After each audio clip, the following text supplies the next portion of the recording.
नमस्कार दोस्तों, मैं अंकुर उपाध्याय स्वागत करता हूं आप सभी का एक बार फिर से अपनी नई वीडियो में। दोस्तों, यहां पे आप सभी के साथ सबसे पहले तो बात करना चाहूंगा अमेरिका के बाजार के बारे में, उसके बाद बात करूंगा ग्लोबल लेवल के बारे में, फिर कच्चा तेल, फिर गोल्ड सिल्वर और फिर इंडियन मार्केट और रिजल्ट सीजन। शुरू करते हैं अमेरिका के साथ। यूएस मार्केट की बात करी जाए तो कल डाउ 150 पॉइंट ऊपर बंद हुआ है, परसेंटेज टर्म्स में 0.3%। नेस्डेक इंडेक्स 74 पॉइंट ऊपर बंद हुआ है, परसेंटेज टर्म्स में 0.3%। ये भी S&P 500 0.42% ऊपर बंद हुआ है और रसल 2000 0.5% नीचे बंद हुआ है। ये अमेरिका का बाजार था जहां पे आपको कोई खास बड़ी मूवमेंट नहीं दिख रही है। ठीक है, तो न्यूट्रल है, यहाँ पे कोई अपडेट नहीं है, छोड़ते हैं, बस जानकारी के लिए अपडेट थी। यूरोप के बाजार फिट्सी फ्लैट टू पॉजिटिव बंद, डेक्स फ्लैट टू नेगेटिव बंद और कैक फ्लैट टू पॉजिटिव बंद। यूरोप 600 बिल्कुल फ्लैट, एम्स्टर्डम बिल्कुल फ्लैट, बेल्जियम 1% नीचे।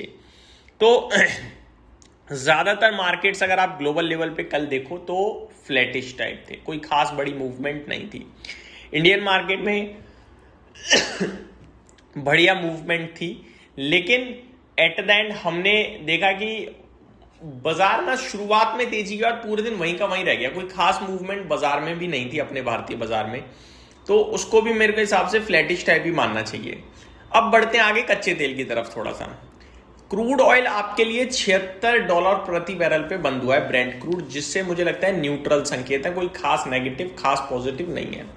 और गोल्ड और सिल्वर की बात करी जाए तो 2148 रुपए के भाव पे, 2148 प्रति आउंस पे आपका गोल्ड बंद हुआ है कॉमेक्स पे, और $60 प्रति आउंस पे सिल्वर बंद हुआ है आपका कॉमेक्स पे। यहां से भी कोई संकेत नहीं है। अब बड़ी बात है दोस्तों, एआई स्टॉक और सेमीकंडक्टर चिप स्टॉक्स को लेकर लगातार चर्चा चलती रहती है।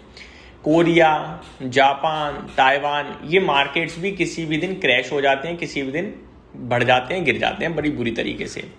कल एसके हाइनेक्स, जो कोरिया की एक दिग्गज बड़ी कंपनी है, इनफैक्ट एसके हाइनेक्स और सैमसंग इलेक्ट्रॉनिक्स, ये दो कंपनियां इतनी बड़ी हैं कि अगर ये मूव देती है ना तो कॉस्पी ऊपर नीचे कर देती हैं। फिर हम लोग कहते हैं कि कॉस्पी आज 5% बढ़ गया या गिर गया, क्योंकि ये स्टॉक ज्यादा बड़ा मूव देते हैं।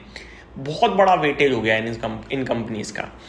एसके हाइनेक्स का कल नेस्डेक में डेब्यू था और बहुत ही तगड़ा डेब्यू है, 13% भागा है कल एसके हाइनेक्स का शेयर।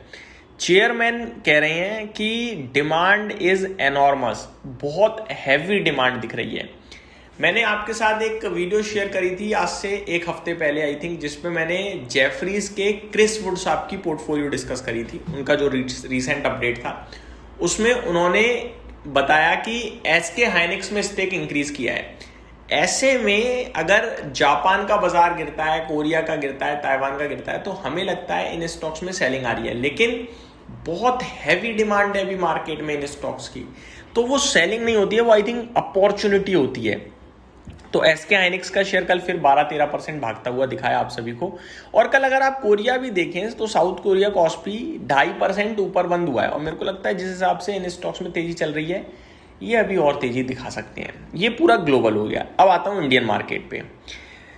सबसे पहले तो निफ्टी 24,200 पे बंद हुआ है, ठीक है। यहां पे कोई संकेत है क्या? संकेत इतना है कि 24,000 सपोर्ट, 24,400 के पास हम जा सकते हैं। 24,200 बिल्कुल मिडल में खड़ा है, बिल्कुल एक रेंज है 24,000 24,200 की, उस रेंज के बिल्कुल अप एंड पार्ट पे बंद हुआ है ऊपर की तरफ, तो कहना मुश्किल है किधर जाएगा। दूसरी बात, गिफ्ट निफ्टी आपके लिए 30-35 पॉइंट लाल निशान में।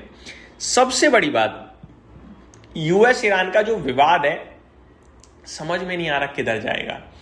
देखो, कल अमेरिका ने कहा है कि ईरान हमारे पास दोबारा आया, बातचीत के लिए बोल रहा है, हम बातचीत कर रहे हैं, लेकिन मैंने उनसे क्लियरली कह दिया है सीज फायर मेरी तरफ से खत्म है। अब अगर कोई भी एक्शन लेते हो तो उसके ऊपर मिलिट्री एक्शन तुरंत आएगा। अब मिलिट्री एक्शन मैं रोकूंगा नहीं, सीज फायर के चलते कोई सीज फायर नहीं है, तो ये सारे संकेत अच्छे नहीं है।